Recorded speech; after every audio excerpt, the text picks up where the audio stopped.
दुई अंक विशिष्ट संख्यार वर्ग केମିତି निर्णय करवा आम तार कौशल आज शिखा। आम ये संख्या नहीं जे 24 24 आम वर्ग निर्णय करवा।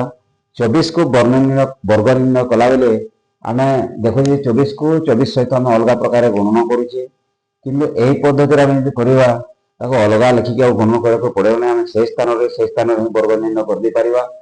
ताले आम ये कौन करवा एक घरे 4 अच्छी 4 को 4 सहित गणना करवा 16 6 को लिखिदेवा एवं 16 दशक अंक ये लिखिकी रखिदा। 4 को 2 सहित गणना करवा माने एकक अंक को दशक अंक सहित गणना करवा 8 हे ये 8 हेले 2 गुण पुणी करदे 2 गुण करदे 16 16 पुणी 1 मिसेवा से 1 को मिसेवा 1 को मिसाइले 17 हम 17 ये 7 को लिखा और 1 को ये लिखिकी रखिदा। तापर 2 2 अच्छी 2 को 2 सहित गणना करा 4 4 से 1 मिसाइले 5 हम 576 है 24 वर्ग। से पद्धति पुणी आम 36 वर्ग केमती गोटे उदाहरण नहीं करके देखा।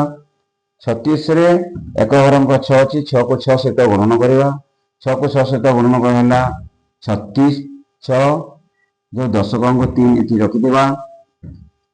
6 को 3 सहित गणना करवा 6 को 3 सहित गणना 18 है 18 को पुणी 2 सहित गणना करवा 2 सहित गणना कले 36 36 रे पुणी 3 को मिसाइवा से 3 को मिसाइला हम 39 ये 9 रखा ये 3 अच्छी पुणी 3 को 3 सहित आम गणना करवा 3 को 3 सहित गणना 9 है 9 रे पुणी से 3 को मिसाइले हम 12 1296 है 36 वर्ग। ठीक से 48 वर्ग समस्ते करें समस्ते ए 48 वर्ग केमती निर्णय करी होछि कि नहीं समस्ते करके देखंतु एवं कमेंट रे तार प्रतिक्रिया दियंतु।